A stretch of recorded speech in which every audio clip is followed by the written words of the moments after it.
உலக புகழ்பெற்ற மருத்துவர் வில்லியம் ஜூலியஸ் மிக்கல் அவர்களுடைய வாழ்க்கை வரலாறு தான் நம்ம இந்த வீடியோவில் பார்க்க போகிறோம். 1845 மார்ச் 13 அன்னைக்கு கனடாவில் இருக்கிற ஆன்டேரியோடைய வெல்லிங்டன் கவுண்டியில் இருக்கிற குவெல்ஃப் ஃபெரமோசாவில் சார்ல்ஸ் மிக்கலுக்கும் எலன் தர்டல் மிக்கலுக்கும் முதல் குழந்தையாக பிறக்கிறார். William Julius Mickle. இவர் கூட பிறந்தவங்க ஒரு யங்கர் சிஸ்டர் இருந்திருக்கிறாங்க. இவருடைய குடும்பம் நல்ல நிலையில் வாழ்ந்து வந்திருக்கிறாங்க. குழந்தை பருவத்திலிருந்தே வில்லியம் ஜூலியஸ் மிக்கல் புதிய புதிய விஷயங்கள் தெரிஞ்சுக்கிறதுல ஆர்வம் கொண்ட ஒரு புத்திசாலித்தனமான குழந்தையாக வளர ஆரம்பிச்சிருந்தாங்க. இந்த நிலையில் கரெக்டாக 1850ஆம் ஆண்டு வில்லியம் ஜூலியஸ் மிக்கலுக்கு 5 வயசு இருக்கும்போது இவருடைய அப்பா இவரை படிக்க வைக்கிறதுக்காக குவெல்ஃப் ஃபெரமோசாலேயே இருக்கக்கூடிய ஒரு லோக்கல் பிரைமரி ஸ்கூலில் இவரை சேர்த்துடுறாங்க. அங்கு சேர்ந்து வில்லியம் ஜூலியஸ் மிக்கல் இவருடைய ஆரம்ப கல்வியை படிக்க ஆரம்பிச்சிருந்தாங்க. தொடக்கம் முதலே படிப்பில் சிறந்த கல்வித்திறனை வில்லியம் ஜூலியஸ் மிக்கல் வெளிப்படுத்தி வந்தாங்க. பிறகு 1855ஆம் ஆண்டு இவருடைய 10 வயதில் வில்லியம் ஜூலியஸ் மிக்கல் இவருடைய ஆரம்ப கல்வியை முடிச்சிடுறாங்க. இதுக்கப்புறமா அதே குவெல்ஃப் ஃபெரமோசாலேயே இருக்கக்கூடிய ஒரு ஹை ஸ்கூலில் இவருடைய அப்பா இவரை சேர்த்துடுறாங்க. அங்கு சேர்ந்து வில்லியம் ஜூலியஸ் மிக்கல் இவருடைய ஹையர் எஜுகேஷன் உயர்கல்வியை படிக்க ஆரம்பிச்சிருந்தாங்க. உயர்கல்வியின் போது வில்லியம் ஜூலியஸ் மிக்கலுக்கு மருத்துவம் படித்து மருத்துவர் ஆகணுன்ற விருப்பம் ஏற்படுது. இதன் காரணமாக வில்லியம் ஜூலியஸ் மிக்கல் சயின்ஸ் அறிவியலில் அதிக ஆர்வம் காட்ட தொடங்கியிருந்தாங்க. அதுலேயும் குறிப்பாக பயாலஜி அண்டு கெமிஸ்ட்ரி, அதாவது உயிரியல் வேதியியல், இந்த 2 பாடங்களை மிகவும் ஆர்வத்தோடவும் ஈடுபாடோடவும் வில்லியம் ஜூலியஸ் மிக்கல் படித்து வந்தாங்க. பிறகு 1862ஆம் ஆண்டு இவருடைய 17 வயதில் வில்லியம் ஜூலியஸ் மிக்கல் இவருடைய ஹையர் எஜுகேஷன் உயர்கல்வியை முடிச்சிடுறாங்க. உயர்கல்வியை முடித்ததுக்கப்புறமா வில்லியம் ஜூலியஸ் மிக்கல் மருத்துவம் படிக்கணும் அப்படின்னு விரும்புகிறனால இவருடைய அப்பா வில்லியம் ஜூலியஸ் மிக்கலை இந்த கனடாவுடைய ஆன்டேரியோவில் இருக்கிற வெல்லிங்டன் கவுண்டியோடைய இந்த குவெல்ஃப் ஃபெரமோசாலிருந்து யுனைடெட் ஸ்டேட்ஸோடைய பென்சில்வேனியாவில் இருக்கிற ஃபிலடெல்ஃபியாவுக்கு இவரை அனுப்பிடுறாங்க. குறிப்பாக இந்த ஃபிலடெல்ஃபியாவில் இருக்கக்கூடிய தாமஸ் ஜெஃபர்சன் யூனிவர்சிட்டியோடைய medical college, Thomas Jefferson medical college, அங்கே இவரை சேர்த்துடுறாங்க. அங்கு தான் ஆரம்பத்தில் இவருடைய மருத்துவ கல்வியை இவர் படிக்க ஆரம்பிச்சிருந்தாங்க. குறிப்பாக வில்லியம் ஜூலியஸ் மிக்கல் சில ப்ரீ மெடிக்கல் கோர்சஸ் எல்லாம் கூட அந்த தாமஸ் ஜெஃபர்சன் மெடிக்கல் காலேஜில் படித்தாங்க. இந்த நிலையில் தான் இவருக்கு கனடாவுடைய ஆன்டேரியோவில் இருக்கிற டொராண்டோ, அங்கே இருக்கக்கூடிய யூனிவர்சிட்டி ஆஃப் டொராண்டோ, அங்கே இவர் மருத்துவம் படிக்கிறதுக்கு உண்டான வாய்ப்பு ஏற்படுது. இதன் காரணமாக இவர் இந்த தாமஸ் ஜெஃபர்சன் மெடிக்கல் காலேஜில் ஒரு சில ஆண்டுகள் மட்டும், அதாவது ஓரிரு ஆண்டு மட்டும் மருத்துவ கல்வியை படிச்சுட்டு நேராக இந்த யுனைடெட் ஸ்டேட்ஸோடைய பென்சில்வேனியாவில் இருக்கிற ஃபிலடெல்ஃபியாவிலிருந்து கனடாவுடைய ஆன்டேரியோவில் இருக்கிற டொராண்டோக்கு போய் யூனிவர்சிட்டி ஆஃப் டொராண்டோவில் இவருடைய மருத்துவ கல்வியை கண்டினியூ பண்ண ஆரம்பிக்கிறாங்க. இவர் இந்த MBCHB அதை தான் படிக்க ஆரம்பிச்சிருந்தாங்க. இது மெடிசனே பேக்கலோரஸ் சர்ஜரி அப்படின்னு லட்டினில் அர்த்தம். இது இங்கிலீஷில் MBBS, bachelor of medicine and bachelor of surgery.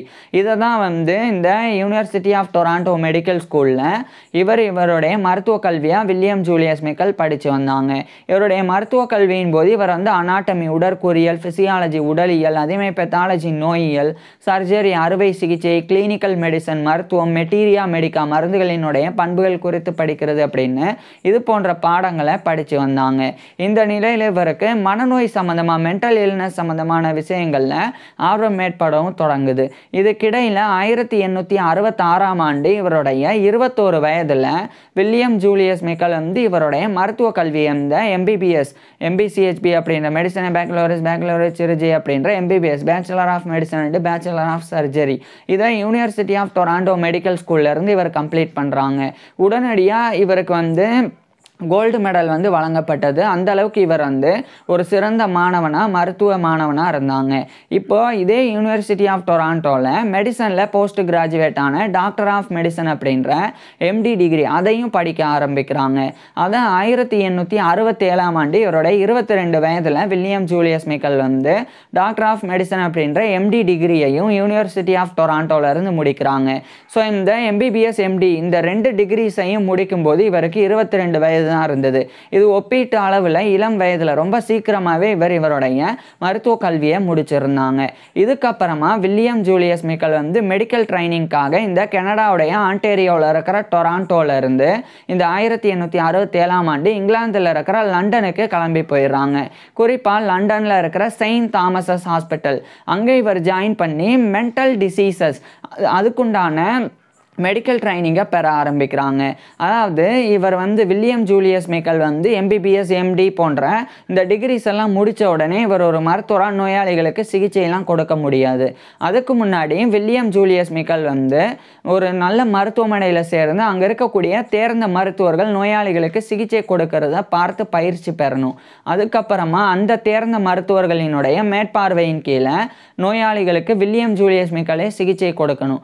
இதெல்லாம் சரியாக செஞ்சால் தான் வில்லியம் ஜூலியஸ் மிக்கல் வந்து ஒரு மருத்துவராக தகுதி பெற முடியும். இதுக்காக தான் இவர் வந்து இங்கிலாந்துடைய லண்டனில் இருக்கிற செயின்ட் தாமஸஸ் ஹாஸ்பிட்டலில் ஜாயின் பண்ணுறாங்க இவருடைய மெடிக்கல் ட்ரைனிங்காக. குறிப்பாக வில்லியம் ஜூலியஸ் மிக்கல் வந்து மென்டல் டிசீசஸ் மனநோய்கள் அதில் இவருக்கு ஆர்வம் இருந்தனால சைக்கியாட்ரி மனநல மருத்துவம் அது குறித்த பயிற்சியை வந்து இந்த செயின்ட் தாமஸஸ் ஹாஸ்பிட்டலில் மேற்கொண்டாங்க. அதாவது இந்த எம்பிபிஎஸ் எம்டிலாம் எல்லாருமே வந்து ஒரே மாதிரி தான் எல்லா மருத்துவ மாணவர்களும் படிப்பாங்க. ஆனால் அதுக்கப்புறம் அவங்க என்ன ஆக போகிறாங்க, அதாவது மெடிசனில் நிறைய ஸ்பெஷாலிட்டிஸ் இருக்குது. குறிப்பாக பீடியாட்ரிக்ஸ் குழந்தை மருத்துவம், அப்சட்ரிக்ஸ் மகப்பேறு மருத்துவம், பிரசவம் பார்க்குறது, கைனகாலஜி பெண் நோயியல், டெர்மட்டாலஜி தோல் மருத்துவம், டென்டிஸ்ட்ரி பல் மருத்துவம், ஆப்தமாலஜி கண் மருத்துவம், கார்டியாலஜி இருதயவியல், சைக்கியாட்ரி மனநல மருத்துவம் அப்படின்னு இன்னும் எக்கச்சக்கமான ஸ்பெஷாலிட்டிஸ் இருக்குது. அதில் இந்த எம்பிபிஎஸ் எம்டிலாம் முடிச்சதுக்கப்புறமா தான் அந்த மருத்துவமனையில் சேர்ந்து மெடிக்கல் ட்ரைனிங் பெறும்போது அவங்க இதில் ஏதாவது ஒரு ஸ்பெஷாலிட்டியை தேர்ந்தெடுப்பாங்க. உதாரணத்துக்கு இவர் வந்து சைக்கியாட்ரியை தேர்ந்தெடுத்திருந்தனால இவர் ஒரு மனநல மருத்துவர் ஆக முடியும். ஸோ செயின்ட் தாமஸஸ் ஹாஸ்பிட்டலோடைய டிபார்ட்மெண்ட் ஆஃப் சைக்கியாட்ரியில் இவர் வந்து மென்டல் டிசீசஸுக்கு உண்டான அந்த பயிற்சியை மேற்கொண்டு வந்தாங்க. ஆனால் இந்த காலகட்டத்தில் இந்த சைக்கியாட்ரி அப்படின்ற மனநல மருத்துவம் அப்படின்ற ஒரு தனி ஸ்பெஷாலிட்டியில் மெடிசனில் வந்து கிடையாது. அதுக்கு பதிலாக அது வந்து மென்டல் டிசீசஸ் அல்லது மென்டல் இல்னஸ் அப்படின்னு அழைக்கப்பட்டது. ஸோ அதில் இவர் அந்த ஒரு டிபார்ட்மெண்ட்டில் இவர் வந்து இவருடைய மருத்துவ பயிற்சியை மேற்கொண்டாங்க. மேலும் அந்த இங்கிலாந்துடைய லண்டன்லேயே இருக்கக்கூடிய royal college of surgeons of England இது வந்து சர்ஜன்ஸ் அறுவை சிகிச்சை நிபுணர்களுக்கு உண்டான ஒரு ராயல் காலேஜ். அதனுடைய மெம்பர்ஷிப்பை பெறணும் அப்படின்னு அதுக்குண்டான டிப்ளோமா எக்ஸாமினேஷனை இவர் வந்து அட்டன் பண்ணுறாங்க. மேலும் அதே லண்டன்லேயே இருக்கிற ஒர்சிபிள் சொசைட்டி ஆஃப் அபாத்தகரிஸ் அப்படின்னு மருந்து தயாரிப்பாளர்களுக்கு உண்டான ஒரு சங்கம். ஸோ அதனுடைய லைசன்ஸையும் பெறணும் அப்படின்னு அதுக்குண்டான டிப்ளோமா எக்ஸாமினேஷனுக்காகவும் வில்லியம் ஜூலியஸ் மிக்கல் ப்ரிப்பேர் ஆகுறாங்க. இறுதியாக 1869ஆம் ஆண்டு இவருடைய 24 வயதில் ராயல் காலேஜ் ஆஃப் சர்ஜன்ஸோடைய மெம்பராகவும் சொசைட்டி ஆஃப் அபாத்தகரிஸோடைய லைசன்சியேட்டாகவும் நியமிக்கப்பட்டுறாங்க. So member of the Royal college of Surgeons MRCS அப்படின்ற மெம்பர்ஷிப்பை 1869 பெறாங்க. அது மாதிரி licentiate of the Society of Apothecaries அப்படின்ற LSA லைசன்ஸ் அதையுமே வந்து அதே 1869ஆம் ஆண்டு வில்லியம் ஜூலியஸ் மிக்கல் பெற்றுறாங்க. இதுக்கப்புறமா உடனடியாக வில்லியம் ஜூலியஸ் மிக்கல் வந்து இந்த இங்கிலாந்தில் இருக்கிற லண்டனில் இருந்து அதே இங்கிலாந்தோடைய டெவன்ஷரில் இருக்கிற டெவன் அங்கே போய் அங்கே இருக்கிற டெவன் கவுண்டி அசைலம் அங்கே வந்து இவர் ஒரு அசிஸ்டன்ட் ஃபிசிஷியன் உதவி மருத்துவராக ஜாயின் பண்ணுறாங்க. இந்த டெவன் கவுண்டி அசைலம் அப்படின்றது ஒரு மனநல மருத்துவமனையாக இருந்தது. ஸோ அங்கே ஒரு உதவி மருத்துவராக இவர் ஜாயின் பண்ணாங்க. அடுத்து 1870 காலகட்டத்தில் இந்த இங்கிலாந்துடைய டெவன்ஷரில் இருக்கிற டெவனில் இருந்து அதே இங்கிலாந்துடைய வாரிக்ஷரில் இருக்கிற வாரிக் அங்கே இவர் போய் அங்கே இருக்கிற வாரிக் கவுண்டி அசைலம் அங்கேயுமே இவர் ஒரு அசிஸ்டன்ட் ஃபிசிஷியன் உதவி மருத்துவராக ஜாயின் பண்ணி வில்லியம் ஜூலியஸ் மிக்கல் வந்து இவருடைய பணியை தொடங்குறாங்க. இதுக்கப்புறமா வில்லியம் ஜூலியஸ் மிக்கலுக்கு ஒரு பெரிய ஒரு வாய்ப்பு கிடைச்சது. அது வந்து இங்கிலாந்துலேயே இருக்கக்கூடிய நாட்டிங்ஹாம்ஷர் அங்கே இருக்கிற நார்த்தாம்ப்டன்ஷர் அதாவது இங்கிலாந்துடைய நார்த்தாம்ப்டன்ஷரில் இருக்கிற நார்த்தாம்ப்டன் அங்கே இருக்கக்கூடிய ஆபிங்டன் ஆபி அசைலம் அப்படின்ற இன்னொரு மனநல மருத்துவமனை அங்கே இவருக்கு டெபுட்டி சூப்பரிண்டெண்டண்டாகவே வேலை கிடைக்குது. ஸோ துணை மேற்பார்வையாளராக. ஸோ அந்த ஒரு பதவிக்காக இவர் வந்து இந்த இங்கிலாந்துடைய வாரிக்ஷரில் இருக்கிற வாரிக்கில் இருந்து அதே இங்கிலாந்துடைய நார்த்தாம்ப்டன்ஷரில் இருக்கிற நார்த்தாம்ப்டனுக்கு போய் ஆபிங்டன் ஆபி அசைலம் அங்கே இவர் ஜாயின் பண்ணுறாங்க ஒரு டெபுட்டி சூப்பரிண்டெண்டண்டாக. இதுக்கப்புறம் 1873ஆம் ஆண்டு இவருக்கு வந்து இங்கிலாந்துடைய லண்டனில் இருக்கிற குரோவ் ஹால் பிரைவேட் லூனாட்டிக் அசைலம் அப்படின்ற ஒரு மனநல மருத்துவமனை, அங்கே இவருக்கு மெடிக்கல் சூப்பரிண்டெண்டாகவே வேலை கிடைச்சிருது. ஸோ ஏற்கனவே இவர் வந்து டெபுட்டி சூப்பரிண்டெண்டாக தான் இந்த ஒரு ஆபிங்டன் ஆபே அசைலமில் பணிபுரிகிறாங்க. ஆனால் இவருக்கு வந்து குரோவ் ஹால் பிரைவேட் லூனாட்டிக் அசைலமில் ஒரு மெடிக்கல் சூப்பரிண்டெண்டாகவே பணி கிடைக்குது. இதன் காரணமாக 1873ஆம் ஆண்டு வில்லியம் ஜூலியஸ் மிக்கல் வந்து அந்த இங்கிலாந்தோடைய நார்த்தாம்ப்டன்ஷையரில் இருக்கிற நார்த்தாம்ப்டன்லேருந்து அதே இங்கிலாந்தில் இருக்கிற லண்டனுக்கு கிளம்பி அங்கே இருக்கக்கூடிய குரோவ் ஹால் பார்க், அதுக்கு பக்கத்தில் இருக்கிற குரோவ் ஹால் பிரைவேட் லூனாட்டிக் அசைலமில் ஒரு மெடிக்கல் சூப்பரிண்டெண்டாக 1873ஆம் ஆண்டிலிருந்து பணிபுரிய தொடங்குறாங்க. இந்த காலகட்டத்தில் தான் வில்லியம் ஜூலியஸ் மிக்கல் வந்து இந்த சிஃபிலிஸ் நோய் அது குறித்து ஆராய்ச்சியை மேற்கொள்ள தொடங்குறாங்க. குறிப்பாக இந்த சிஃபிலிஸ்னால மனநோய் ஏற்படுறதுக்குண்டான வாய்ப்புகள் இருக்குது அப்படின்னு வில்லியம் ஜூலியஸ் மிக்கல் வந்து கண்டறிஞ்சு அந்த ஆய்வுகளை மேற்கொள்ள தொடங்குறாங்க. சிஃபிலிஸ் அப்படின்றது ஒரு வகையான இன்ஃபெக்ஷியஸ் டிசீஸ், ஒரு தொற்று நோய். இது வந்து ட்ரிபோனியா பாலிடம் அப்படின்ற ஒரு பாக்டீரியம், அதனால் இது பரவுது. குறிப்பாக வந்து இது ஒரு செக்ஸுவல் டிரான்ஸ்மிட்டட் டிசீஸ், அதாவது தவறாக உடல் உறவு கொள்ளும்போது ஆணுக்கோ பெண்ணுக்கோ இந்த சிஃபிலிஸ் வந்து ஏற்படும். ஸோ இந்த சிஃபிலிஸ் ஆனது ட்ரீட் பண்ணப்படாமல் இருந்தால், அதாவது ஒரு நபர் வந்து இந்த உடல் உறவு நோயினால் சிஃபிலிஸ்னால் பாதிக்கப்பட்டு அவருக்கு வந்து சரியான சிகிச்சை வழங்கப்படலைன்னா அந்த லேட்டர் ஸ்டேஜில் அது ரொம்ப வந்து அந்த சிஃபிலிஸ் ஆனது முத்தி அதனுடைய பாக்டீரியம் வந்து நேரம் மூளையையும் நர்வஸ் சிஸ்டம் அப்படின்னா நரம்பு மண்டலம், பிரெயின் அண்ட் நர்வஸ் சிஸ்டம் இந்த ரெண்டையுமே வந்து பாதிக்கும். இதன் காரணமாக பர்சனலாக வந்து அதாவது இந்த பர்சனாலிட்டியில் சேஞ்ச் ஏற்படும். அதுக்கப்புறமா மூட் ஸ்விங் ஆகும், அதாவது அடிக்கடி கோவப்படுவாங்க, திடீர்னு சிரிப்பாங்க. ஸோ அது மாதிரி மாறுபடும். அது மட்டும் இல்லாமல் கூடுதலாக மெமரி லாஸும் ஏற்படும். அதுக்கப்புறம் ராங் பிலீவ்ஸ், அதாவது தப்பான விஷயங்கள் எல்லாம் நம்பிக்கை ஏற்படும். அது மட்டும் இல்லாமல் உடலில் நிறைய முடக்கங்கள் வந்து ஏற்படும். ஸோ இது மாதிரி நிறைய பிரச்சனைகள் இந்த சிஃபிலிஸ் ஆனது ஏற்படும். ஆனால் இது இந்த காலகட்டத்தில் அறியப்படலை. அதை வந்து அறிகிறதுல வில்லியம் ஜூலியஸ் மிக்கல் தான் வந்து அடித்தளம் போட்டாங்க. இவர் தான் வந்து சிஃபிலிஸ் வந்து சரியாக கண்டறியப்பட்டு அந்த சிஃபிலிஸுக்கு உண்டான சிகிச்சை வழங்கப்படலைன்னா அது பிரெயினுடைய திசுக்களை பாதித்து அதுக்கப்புறம் நர்வஸ் சிஸ்டம் நரம்பு மண்டலத்தையும் பாதிக்கும். இதன் காரணமாக மென்டல் இல்னஸ் வந்து ஏற்படும். அதுதான் வந்து general paralysis of the insane, GPI அப்படின்ற ஒரு நோய். ஸோ அது வந்து ஏற்படும் அப்படின்னு வில்லியம் ஜூலியஸ் மிக்கல் தான் அதுக்குண்டான அந்த தொடர்புகள் குறித்து, சிஃபிலிஸுக்கும் இன்சானிட்டிக்கும் உள்ள தொடர்புகள் குறித்து ஆராய்ச்சியை மேற்கொண்டு வந்தாங்க. இந்த ஆராய்ச்சியின் விளைவாக 1876ஆம் ஆண்டு வில்லியம் ஜூலியஸ் மிக்கல் வந்து சிஃபிலிஸ் அண்ட் இன்சானிட்டி அப்படின்னு சொல்லி ஒரு ரிசர்ச் பேப்பர், இதை வந்து British and foreign medico chirurgical review அதில் பப்ளிஷ் பண்ணுறாங்க. 1877ஆம் ஆண்டும் இதே சிஃபிலிஸ் அண்டு இன்சானிட்டி அப்படின்ற இந்த ஒரு ரிசர்ச் பேப்பரை வில்லியம் ஜூலியஸ் மிக்கல் பப்ளிஷ் பண்ணுறாங்க. மேலும் இதே 1877ஆம் ஆண்டு unilateral sweating in general paralysis of the insane, அதாவது இன்சான் அப்படின்னா மனநோய் தான், அதேமாதிரி ஜென்ரல் பெராலிசிஸ் அப்படின்றது இந்த மனதளவில் இருந்து உடல் அளவு வரைக்கும் வந்து அப்படியே பெராலிசிஸ் ஆகுறது. ஸோ அது இந்த சிஃபிலிஸ்னால ஏற்படுறது. ஸோ அது குறித்த இன்னொரு ஒர்க்கு தான் இந்த unilateral sweating in general paralysis of the insane அப்படின்றது. இதையும் 1877ஆம் ஆண்டு வில்லியம் ஜூலியஸ் மிக்கல் வந்து பப்ளிஷ் பண்ணுறாங்க. ஜேர்னல் ஆஃப் மென்டல் சயின்ஸில் இதை பப்ளிஷ் பண்ணுறாங்க. இதுக்கப்புறமா வில்லியம் ஜூலியஸ் மிக்கல் வந்து royal college of physicians of London, இது இங்கிலாந்துடைய லண்டனில் இருக்கிற ஃபிசிஷியன்ஸ் மருத்துவர்களுக்கு உண்டான ஒரு ராயல் காலேஜ், அதனுடைய மெம்பர்ஷிப்புக்காகவும் இவர் வந்து ப்ரிப்பேர் ஆகுறாங்க. அதாவது வில்லியம் ஜூலியஸ் மிக்கல் 1869ஆம் ஆண்டு royal college of surgeons of England அதனுடைய மெம்பர் ஆனாங்க. இப்போ வந்து royal college of physicians of London இதனுடைய மெம்பர்ஷிப்புக்காக இவர் வந்து எக்ஸாமினேஷன் அட்டன் பண்ணாங்க. பிறகு 1879ஆம் ஆண்டு இவருடைய 34 வயதில் வில்லியம் ஜூலியஸ் மிக்கல் வந்து அந்த ராயல் காலேஜ் ஆஃப் ஃபிசிஷியன்ஸ் உடைய மெம்பராக வந்து தேர்ந்தெடுக்கப்படுறாங்க. So member of the Royal college of Physicians MRCP அப்படின்ற மெம்பர்ஷிப்பை 1879ஆம் ஆண்டு வில்லியம் ஜூலியஸ் மிக்கல் பெறாங்க. மேலும் இதே 1879 காலகட்டத்திலெல்லாம் லண்டன்லேயே இருக்கிற Middlesex Hospital medical school அங்கேயும் யூனிவர்சிட்டி காலேஜ் ஹாஸ்பிட்டல் அங்கே இந்த 2 இடத்துல ஒரு lecturer on mental physiology and mental டிசீசஸாக இவர் வந்து நியமிக்கப்படுறாங்க. அதாவது மன உடல் உடலியல் மற்றும் மனநோய்கள் குறித்த ஒரு லெக்சரர் விரிவுரையாளராக இவர் நியமிக்கப்படுறாங்க. So mental physiology and mental diseases இந்த 2 பாடங்களையுமே மனநல மருத்துவம் படிக்கக்கூடிய மருத்துவ மாணவர்களுக்கு இவர் ஒரு விரிவுரையாளராக இருந்து இந்த காலகட்டத்தில் மிடில்செக்ஸ் ஹாஸ்பிட்டல் மெடிக்கல் ஸ்கூல்லையும் யூனிவர்சிட்டி காலேஜ் ஹாஸ்பிட்டல் 2 இடத்துலையும் இவர் வந்து கற்பிக்க தொடங்குறாங்க. இந்த 2 மருத்துவமனைகளுமே வந்து டீச்சிங் ஹாஸ்பிட்டல்ஸ், அதாவது மிடில்செக்ஸ் ஹாஸ்பிட்டலாக இருக்கட்டும், யூனிவர்சிட்டி காலேஜ் ஹாஸ்பிட்டல் 2மே லண்டனில் இருக்குது. இது வந்து நோயாளிகளுக்கு சிகிச்சை மட்டும் வழங்கக்கூடிய ஒரு சாதாரணமான ஹாஸ்பிட்டல் கிடையாது.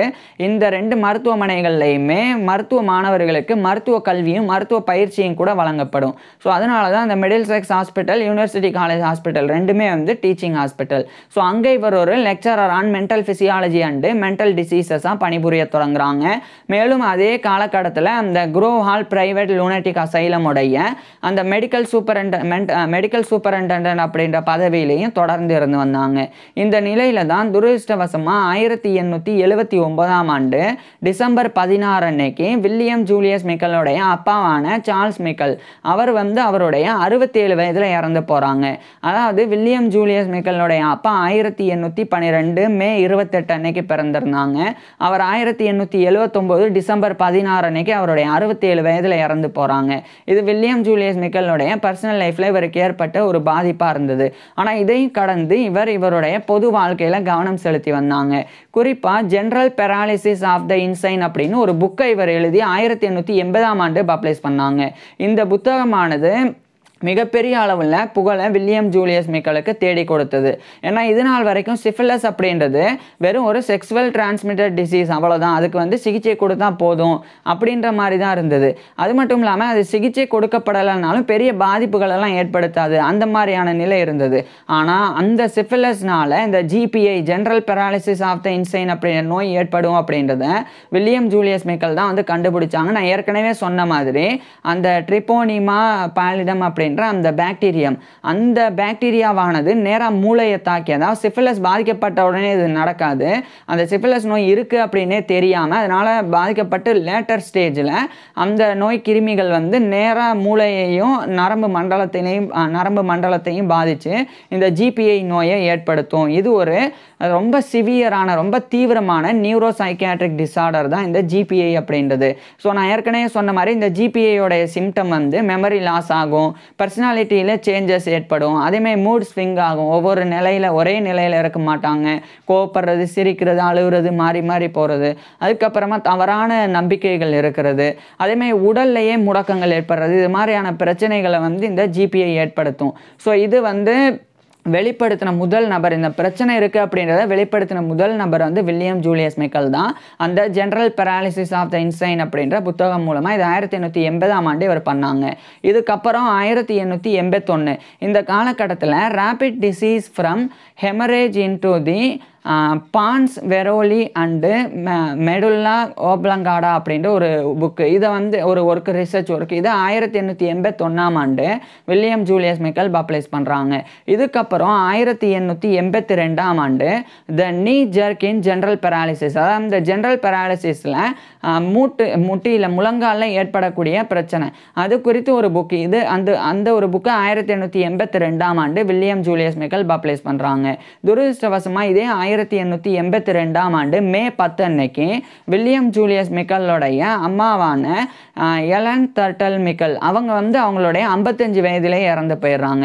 ஏன்னா வில்லியம் ஜூலியஸ் மிக்கலுடைய அம்மா 1827ஆம் ஆண்டு பிப்ரவரி 22 அன்னைக்கு பிறந்திருந்தாங்க. இவருடைய அப்பாவோட 15 வயசு கம்மி. அவங்க வந்து 1882ஆம் ஆண்டு மே 10 அன்னைக்கு அவங்களுடைய 55 வயதில் இறந்து போகிறாங்க. இதுவும் வில்லியம் ஜூலியஸ் மிக்கலுடைய தனிப்பட்ட வாழ்க்கையில் இவருக்கு ஏற்பட்ட மிகப்பெரிய ஒரு இழப்பாக இருந்தது. மேலும் இந்த காலகட்டத்தில் வில்லியம் ஜூலியஸ் மிக்கல் வந்து திருமணமும் பண்ணலை. ஸோ வில்லியம் ஜூலியஸ் மிக்கல் வந்து தனியாக வாழ தொடங்கியிருந்தாங்க. இவருடைய சிஸ்டருக்கு திருமணம் ஆயிருந்தது, ஆனால் இவருக்கு திருமணம் ஆகலை. ஸோ இதே காலகட்டத்தில் இந்த தனிப்பட்ட வாழ்க்கையில் இவ்வளோ பிரச்சனைகள் இருந்தாலும் அதெல்லாம் கடந்து வில்லியம் ஜூலியஸ் மெக்கல் வந்து இவருடைய ஒர்க்கில் ஈடுபட தொடங்குறாங்க. குறிப்பாக 1883ஆம் ஆண்டு இந்த சமயம் வில்லியம் ஜூலியஸ் மெக்கல் வந்து case of peritonitis in following intestinal perforation அப்படின்னு சொல்லி ஒரு ஒர்க்கு. இதை இந்த 1883ஆம் ஆண்டு தான் வில்லியம் ஜூலியஸ் மெக்கல் வந்து பப்ளிஷ் பண்ணுறாங்க. இதுக்கப்புறம் இதே 1883ஆம் ஆண்டு இங்கிலாந்தோடைய மெர்சி சைடில் இருக்கிற லிவர்பூல் அங்கே வந்து பிரிட்டிஷ் மெடிக்கல் அசோசியேஷன் BMA அதனுடைய ஒரு மீட்டிங் நடந்தது. அந்த மீட்டிங்கில் நிறைய செக்ஷன்ஸ் இருந்தது. அதாவது இந்த ஜென்ரல் கிளினிக்கல் மெடிசன், அதுக்கப்புறம் பீடியாட்ரிக்ஸ், அதே மாதிரி டெர்மட்டாலஜி, இப்படி எல்லாமே இருந்தது. அதில் சைக்காலஜி செக்ஷன் அதனுடைய ஒரு செக்ரட்டரியாக 1883ஆம் ஆண்டு அந்த BMA மீட்டிங்கில் லிவர்பூலில் வில்லியம் ஜூலியஸ் மெக்கல் நியமிக்கப்பட்டாங்க. இது இவர் கிடைக்கக்கூடிய ஒரு பெரிய ஒரு கௌரவமாக இருந்தது. இதுக்கப்புறம் வில்லியம் ஜூலியஸ் மெக்கல் வந்து அந்த general paralysis of the insane அந்த புத்தகத்தினுடைய இன்னொரு பதிப்பு, இரண்டாவது பதிப்பு, செகண்ட் எடிஷன் எழுதி 1886ஆம் ஆண்டு வில்லியம் ஜூலியஸ் மெக்கல் பப்ளிஷ் பண்ணுறாங்க. இதுவும் ரொம்ப ஃபேமஸ் ஆகுது. இதனாலையும் வில்லியம் ஜூலியஸ் மெக்கல் வந்து ஒரு புகழ்பெற்ற மனநல மருத்துவராக அறியப்பட ஆரம்பிக்கிறாங்க. மேலும் இதே 1886ஆம் ஆண்டு கெர்க் கூட இணைஞ்சு the pupils in Cheyne Stokes respiration அப்படின்ற டைட்டிலில் சுவாசம் சம்பந்தமான ஒரு ஒர்க்கு. இது 1886ஆம் ஆண்டு வில்லியம் ஜூலியஸ் மெக்கல் பப்ளிஷ் பண்ணுறாங்க. அதை தொடர்ந்து 1887ஆம் ஆண்டு அந்த royal college of physicians of London அதனுடைய மெம்பராக தான் இவர் தேர்ந்தெடுக்கப்பட்டாங்க 1879. இப்போ 1887ஆம் ஆண்டு அதனுடைய ஃபெல்லோவாகவே தேர்ந்தெடுக்கப்படுறாங்க. So fellow of the Royal college of Physicians FRCP அப்படின்ற இந்த ஒரு பட்டத்தை கௌரவத்தை 1887ஆம் ஆண்டு வில்லியம் ஜூலியஸ் மெக்கல் பெறாங்க. அதை தொடர்ந்து 1888ஆம் ஆண்டு அதே ராயல் காலேஜ் ஆஃப் பிசிசியன்ஸில் இவர் ஒரு கோல்ட்ஸ்டோனியன் லெக்சரராக நியமிக்கப்படுறாங்க. அதாவது தியோடோர் கோல்ட்ஸ்டோன் அப்படின்னு சொல்லி ஒரு மருத்துவர், அவர் இறந்த பிறகு அவரை கௌரவப்படுத்துறதுக்காக அவருடைய பேரில் கோல்ட்ஸ்டோனியன் லெக்சர்ஸ் அப்படின்னு ஒரு மெடிக்கல் லெக்சர் மருத்துவ விரிவுரையானது ராயல் காலேஜ் ஆஃப் பிசிசியன்ஸில் எஸ்டாப்ளிஷ் பண்ணப்பட்டது. அந்த கோல்ட்ஸ்டோனியன் லெக்சர்ஸ் வழங்குறதுக்கு வருடம் தலை சிறந்த மருத்துவர்களில் ஒருத்தர் வந்து தேர்ந்தெடுக்கப்பட்டாங்க. அது மாதிரி 1888ஆம் ஆண்டு கோல்ட்ஸ்டோனியன் லெக்சரராக வில்லியம் ஜூலியஸ் மெக்கல் தான் தேர்ந்தெடுக்கப்பட்டாங்க. ஸோ வில்லியம் ஜூலியஸ் மெக்கல் வந்து அந்த மனநோய் குறித்து அந்த கோல்ட்ஸ்டோனியன் விரிவுரையை கொடுத்தாங்க, அந்த கோல்ட்ஸ்டோனியன் லெக்சர்ஸை கொடுத்தாங்க ஒரு கோல்ட்ஸ்டோனியன் லெக்சரராக. இதுக்கப்புறம் வில்லியம் ஜூலியஸ் மெக்கல் வந்து நிறைய இங்கிலாந்தில் நிறைய லா சம்மந்தப்பட்ட விஷயங்களை, குறிப்பாக வந்து லூனசி லா, அந்த மனநல மருத்துவத்தில் சட்டம் கொண்டு வர்றது. ஏன்னா இந்த காலகட்டத்தில் அவ்வளோவா வந்து சட்டங்கள்லாம் கிடையாது. மனநோயாளிகள் வந்து ரொம்ப காட்டு மிராண்டித்தனமாக நடத்தப்பட்டாங்க. குறிப்பாக வந்து ஒரு மனநல காப்பகம் இருக்குன்னா அங்கே வந்து நிறைய மெக்கானிக்கல் ரெஸ்ட்ரென்ஸ் வந்து இருக்கும். மெக்கானிக்கல் ரெஸ்ட்ரென்ஸ் அப்படின்றது உதாரணத்துக்கு அங்கே இருக்கக்கூடிய ஒரு மனநோயாளி இருக்கிறாங்கன்னா அவங்கள வந்து கட்டி போடுறது, அதாவது இரும்பு செயினில் வந்து கட்டி போடுறது, அதுக்கப்புறம் வந்து சேரில் உட்கார வச்சு கட்டி போடுறது, அவங்கள வந்து அமனமாக நடத்துறது. அது மட்டும் இல்லாமல் அவங்களுடைய உடலில் ஒரு கோட் வந்து மாட்டுறது. அந்த கோட் வந்து ஒரு பெரிய இரும்பு மாதிரி இருக்கும், அவங்களுடைய கை கால்லாம் அசைக்க முடியாது அந்த கோட்டை வந்து மாட்டினா. ஸோ அது மாதிரி பண்ணுறது, இது மாதிரி மெக்கானிக்கல் ரெஸ்ட்ரைன்ஸ் வந்து நிறைய இருந்தது. அதுக்கான சில சட்டங்கள் வந்து இங்கிலாந்தில் இல்லாமல் இருந்தது. அப்போ அதில் ஒரு எக்ஸ்பர்ட்டாக வந்து வில்லியம் ஜூலியஸ் மெக்கல் வந்து மாறி நிறைய சட்டங்கள் கொண்டு வரப்படணும், மனநோயாளிகள் வந்து மனிதாபிமானத்தோடு நடத்தப்படணும். ஸோ அதில் இவர் வந்து ரொம்ப கவனம் செலுத்த ஆரம்பிச்சிருந்தாங்க. இது 1890 காலகட்டத்தில். இதுக்கிடையில் 1892ஆம் ஆண்டு டேனியல் ஹேக்டியூக் அப்படின்னு சொல்லி ஒரு மருத்துவர், அவரும் வந்து மனநல மருத்துவத்தில் ரொம்ப நிபுணத்துவம் பெற்றவர். அவர் வந்து டிக்ஷனரி ஆஃப் சைக்கலாஜிக்கல் மெடிசன் அப்படின்னு சொல்லி ஒரு புக்கை வந்து பப்ளிஷ் பண்ணாங்க. அதில் ஒரு முக்கிய பங்களிப்பை 1892ஆம் ஆண்டு வில்லியம் ஜூலியஸ் மெக்கல் கொடுத்தாங்க. குறிப்பாக அந்த டிக்ஷனரி ஆஃப் சைக்கலாஜிக்கல் மெடிசனுடைய செகண்ட் எடிஷன், செகண்ட் வால்யூம், இரண்டாவது தொகுதி, அதில் வில்லியம் ஜூலியஸ் மெக்கல் வந்து ஒரு சின்ன ஒரு பங்களிப்பாக அதுலேயும் இவருடைய கான்ட்ரிபியூஷன் பண்ணியிருந்தாங்க, எழுதியிருந்தாங்க. இதை தொடர்ந்து 1895 இந்த காலகட்டத்தில் இந்த பிரிட்டிஷ் மெடிக்கல் அசோசியேஷன் அதனுடைய இன்னொரு மீட்டிங் ஆனது இங்கிலாந்தில் இருக்கிற லண்டன்லேயே நடந்தது. இதுக்கிடையில் ஒன்று சொல்ல தவறிட்டேன். 1888 ஸ்காட்லாண்டில் இருக்கிற கிளாஸ்கோ அங்கே வந்து பிரிட்டிஷ் மெடிக்கல் அசோசியேஷனுடைய மீட்டிங் நடந்தது. அப்போதைய செக்ஷன் ஆஃப் சைக்காலஜிக்கு இவர் ஒரு வைஸ் பிரசிடெண்ட்டாக நியமிக்கப்பட்டிருந்தாங்க. இப்போ இந்த 1895ஆம் ஆண்டு இங்கிலாந்தில் இருக்கிற லண்டனில் அந்த பிரிட்டிஷ் மெடிக்கல் அசோசியேஷனுடைய மீட்டிங் நடக்கும்போது செக்ஷன் ஆஃப் சைக்காலஜியோடைய ஒரு பிரசிடெண்ட்டாகவே வில்லியம் ஜூலியஸ் மிக்கல் நியமிக்கப்படுறாங்க. மேலும் இதே 1895ஆம் ஆண்டு லண்டனில் இங்கிலாந்தில் இருக்கக்கூடிய ராயல் காலேஜ் ஆஃப் சைக்கியாட்ரிஸ்ட் அதனுடைய ஒரு பிரசிடெண்ட்டாகவும் தேர்ந்தெடுக்கப்படுறாங்க. இது அந்த காலகட்டத்தில் மெடிக்கோ சைக்கலாஜிக்கல் அசோசியேஷன் அப்படின்னு அழைக்கப்படுது. பிற்காலத்தில் தான் அது ராயல் காலேஜ் ஆஃப் சைக்கியாட்ரிஸ்ட் அப்படின்னு பேர் மாற்றம் பெற்றது. ஸோ அதனுடைய பிரசிடெண்ட்டாக 1895 1896 வரைக்கும் வில்லியம் ஜூலியஸ் மிக்கல் இருந்தாங்க. இதுக்கப்புறம் இதே 1896ஆம் ஆண்டு எக்ஸ்ட்ராக்ட் அப்படின்னு சொல்லி ஒரு ஒர்க்கை இவர் எழுதி பப்ளிஷ் பண்ணுறாங்க. ஒரு புக்கை extract chapter 1 typical and usual brain forms in mental status அப்படின்ற அந்த டைட்டில் அந்த ஒரு சாப்டர் வந்து பப்ளிஷ் பண்ணுறாங்க. அடுத்து 2 ஆண்டுகளுக்கு பிறகு 1898ஆம் ஆண்டு வில்லியம் ஜூலியஸ் மிக்கல் வந்து அதே எக்ஸ்ட்ராக்டோடைய சாப்டர் 8 வந்து பப்ளிஷ் பண்ணுறாங்க. அதையும் வந்து typical and usual brain forms in mental status அப்படின்ற அந்த ஒரு டைட்டில் பப்ளிஷ் பண்ணுறாங்க. அது வந்து study on brain surface morphology அப்படின்னு அழைக்கப்படும். ஸோ இதான் 1898 வில்லியம் ஜூலியஸ் மிக்கல் பப்ளிஷ் பண்ணுறாங்க.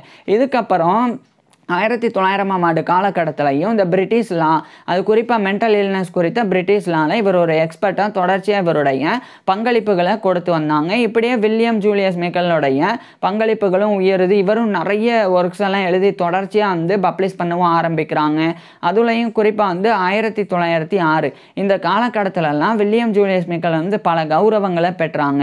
அதில் குறிப்பாக வந்து இவர் வந்து பிறந்த கனடா, அங்கே இருக்கக்கூடிய கனடாவுடைய ஆன்டேரியோவில் இருக்கிற டொராண்டோ, அங்கே இருக்கிற யூனிவர்சிட்டி ஆஃப் டொராண்டோ அவங்க தரப்பிலிருந்து இவருக்கு வந்து ஆனரரி டிகிரி ஆஃப் எல்எல்டி வந்து கௌரவ டாக்டர் பட்டமாக 1906ஆம் ஆண்டு வழங்கப்பட்டது. இந்த எல்எல்டி அப்படின்னா லட்டினில் லெகம் டாக்டரேட் அப்படின்னு அர்த்தம். இது வந்து இங்கிலீஷில் டாக்டர் ஆஃப் லாஸ் அப்படின்னு அர்த்தம். ஏன் லா இல்லாமல் லாஸ் அப்படின்னா கேனன் லா, சிவில் லா அப்படின்னு 2 லா, இந்த 2 லாஸ் உள்ளடங்கிய டாக்டர் ஆஃப் லாஸ் அப்படின்ற இந்த கௌரவ டாக்டர் பட்டம் தான் ஆனரரி டிகிரி ஆஃப் எல்எல்டி அப்படின்னு லட்டினில் இருக்குது. ஸோ அது 1906ஆம் ஆண்டு வில்லியம் ஜூலியஸ் மிக்கலுக்கு வழங்கப்பட்டது. மேலும் இதே 1906ஆம் ஆண்டு வில்லியம் ஜூலியஸ் மிக்கலுக்கு இன்னும் பல கௌரவங்கள் கிடச்சிது. குறிப்பாக வந்து இந்த சமயம் வந்து கனடாவில் இருக்கிற ஆன்டேரியோவில் இருக்கிற டொராண்டோ அங்கேயே வந்து இந்த ஒரு பிரிட்டிஷ் மெடிக்கல் அசோசியேஷனுடைய மீட்டிங் ஆனது நடந்தது. ஸோ அப்போ வந்து வில்லியம் ஜூலியஸ் மிக்கல் வந்து அப்பவும் ஒரு பிரசிடெண்ட்டாக இவர் வந்து நியமிக்கப்பட்டாங்க செக்ஷன் ஆஃப் சைக்காலஜிக்கு. மேலும் இதே 1906ஆம் ஆண்டு வில்லியம் ஜூலியஸ் மிக்கல் வந்து இந்த general paralysis of the insane அது குறித்த இன்னொரு ரிசர்ச் ஒர்க்கையுமே கூட வில்லியம் ஜூலியஸ் மிக்கல் வந்து எழுதினாங்க. அதையும் கூட பப்ளிஷ் பண்ணாங்க. அதை வந்து டிஸ்கஷன் ஆன் ஜென்ரல் பெராலிசிஸ் அப்படின்ற அந்த ஒரு டைட்டில் இவர் வந்து பப்ளிஷ் பண்ணாங்க. இதை தொடர்ந்து 1907ஆம் ஆண்டு இவருடைய 62 வயதில் இந்த லண்டனில் இருக்கிற grove hall private lunatic asylum அதனுடைய மெடிக்கல் சூப்பரிண்டெண்டன்ட் அப்படின்ற அந்த ஒரு பதவியிலிருந்து கிட்டத்தட்ட 34 ஆண்டுகளுக்கு பிறகு ரிட்டையர் ஆகுறாங்க. ஸோ 1873 அந்த மெடிக்கல் சூப்பரிண்டெண்டன்ட் ஜாயின் பண்ணாங்க. 1907 இவர் வந்து ரிட்டையர் ஆகுறாங்க. இவர் ரிட்டையர் ஆன உடனே வில்லியம் ஜூலியஸ் மிக்கல் வந்து மனநல மருத்துவத்திற்கு ஆற்றின பங்களிப்புக்காக இவரை கௌரவப்படுத்துறதுக்காக லண்டனில் இருக்கிற யூனிவர்சிட்டி ஆஃப் லண்டன் அவங்க தரப்பிலிருந்து வில்லியம் ஜூலியஸ் மிக்கலோடைய பேரில் வில்லியம் ஜூலியஸ் மிக்கல் ஃபெல்லோஷிப் அப்படின்னு ஒரு ஃபெல்லோஷிப்பை வந்து எஸ்டாப்ளிஷ் பண்ணி இவரை கௌரவப்படுத்தினாங்க. அதை தொடர்ந்து 1909ஆம் ஆண்டு இவர் வந்து கேட்டடோனியா அப்படின்னு சொல்லி ஒரு புக்கு அதை வந்து வில்லியம் ஜூலியஸ் மிக்கல் எழுதி 1909ஆம் ஆண்டு பப்ளிஷ் பண்ணாங்க. கேட்டடோனியா இன் ரிலேஷன் டு டெமென்சியா ப்ரிகாக்ஸ் அப்படின்ற டைட்டில். இதுக்கப்புறம் வில்லியம் ஜூலியஸ் மிக்கல் வந்து வெஸ்ட் லண்டனில் இருக்கிற பேஸ் வாட்டர் அங்கே தான் வந்து இங்கிலாந்துடைய வெஸ்ட் லண்டனில் இருக்கிற பேஸ் வாட்டரில் இவருடைய ஓய்வில் வந்து இவர் வந்து இருந்து வந்தாங்க. ஆனால் 1910களுக்கு பிறகு வில்லியம் ஜூலியஸ் மிக்கலுடைய உடல்நிலை படிப்படியாக மோசமடைய ஆரம்பிச்சிருந்தது. இதன் காரணமாக வில்லியம் ஜூலியஸ் மிக்கல் வந்து இவருடைய இறுதி காலகட்டத்தை வாழ்றதுக்காக இங்கிலாந்துடைய லண்டனில் இருக்கிற பேஸ் வாட்டர்லேருந்து இவர் வந்து கனடாக்கே வந்து போயிடுறாங்க. குறிப்பாக கனடாவுடைய ஆன்டேரியோவில் இருக்கிற பேரி அப்படின்ற இடம் அங்கே வில்லியம் ஜூலியஸ் மிக்கல் வந்து போகிறாங்க. அங்கே தான் இவருடைய யங்கர் சிஸ்டர் வந்து இருந்தாங்க. அவங்களுடைய வீட்டில் வில்லியம் ஜூலியஸ் மிக்கல் வந்து தங்குனாங்க. ஸோ இறுதியாக அவர் வந்து உடல்நல குறைபாடுனால பாதிக்கப்பட்டு 1917ஆம் ஆண்டு நவம்பர் 14 அன்னைக்கு இவருடைய 72 வயதில் வில்லியம் ஜூலியஸ் மிக்கல் இறந்து போயிடுறாங்க. ஸோ 1917 நவம்பர் 14 இவருடைய 72 வயதில் வில்லியம் ஜூலியஸ் மிக்கல் இறந்து போயிடுறாங்க. இவர் இறந்து போகிறதுக்கு முன்னாடியே இவர் படித்த யூனிவர்சிட்டி ஆஃப் டொராண்டோ, கனடாவுடைய ஆன்டேரியோவில் இருக்கிற டொராண்டோவில் இருக்குது. அந்த university of டொராண்டோவில் William Julius Mickle வந்து இவருடைய அப்பா அம்மா பேரில் ஃபெல்லோஷிப்ஸை வந்து 2 ஃபெல்லோஷிப்ஸை இவர் உருவாக்குனாங்க. ஒன்று சார்ல்ஸ் மிக்கல் ஃபெல்லோஷிப், இன்னொன்று வந்து எலன் மிக்கல் ஃபெல்லோஷிப் அப்படின்னு 2 உருவாக்குனாங்க. அதை வந்து தலை சிறந்த ஆராய்ச்சியாளர்கள் எல்லாம் பிற்காலத்தில் பெற்றாங்க. குறிப்பாக 1944 அலெக்சாண்டர் ஃப்ளெமிங் அப்படின்னு சொல்லி ஒரு நபர். இந்த அலெக்சாண்டர் ஃப்ளெமிங்கோடைய வாழ்க்கை வரலாறு நம்ம ஏற்கனவே பார்த்துருக்குறோம். பெனிசிலின் கண்டுபிடிப்புல முக்கிய நபராக இருந்தவர். ஸோ அவருக்கு அந்த ஃபெல்லோஷிப் வழங்கப்பட்டது. இது மாதிரி இவருடைய பேர்லையும் இவருடைய அப்பா அம்மா பேர்லையும் நிறுவப்பட்ட ஃபெல்லோஷிப்ஸ் ஆனது பல தலை சிறந்த மருத்துவர்கள், ஆராய்ச்சியாளர்கள் அவங்களுக்கு வந்து கிடைச்சது. ஸோ அதாவது தலை சிறந்த மருத்துவர்களுக்கும் ஆராய்ச்சியாளர்களுக்கும் இவர் நிறுவன மற்றும் இவருடைய பேரில் நிறுவப்பட்ட ஃபெல்லோஷிப்ஸ் எல்லாம் கிடைச்சது.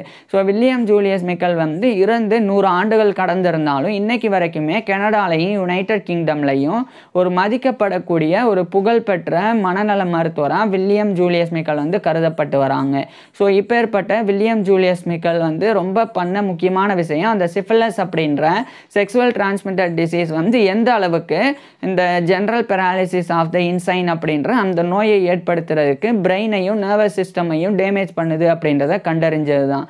ஸோ இந்த அளவுக்கு இவர் கண்டுபிடிச்ச பிறகு தான் அதில் நிறைய முன்னேற்றங்கள் ஏற்பட்டு மனநோய் சிகிச்சையிலேயே பல முன்னேற்றங்கள் வந்து இன்றைக்கி ஏற்பட்டிருக்குது. ஸோ இதுக்கு முக்கிய காரணமாக அடித்தளமிட்ட வில்லியம் ஜூலியஸ் மிக்கல் பற்றி நீங்கள் என்ன நினைக்கிறீங்க அப்படின்றத கீழே கமெண்ட்ஸில் சொல்லுங்கள். உங்களுக்கு எந்த மாதிரியான டாபிக்ஸில் எந்த மாதிரியான வீடியோஸ் வேணும் அப்படின்றதையும் கீழே கமெண்ட்ஸில் சொல்லுங்கள். தேங்க்யூ.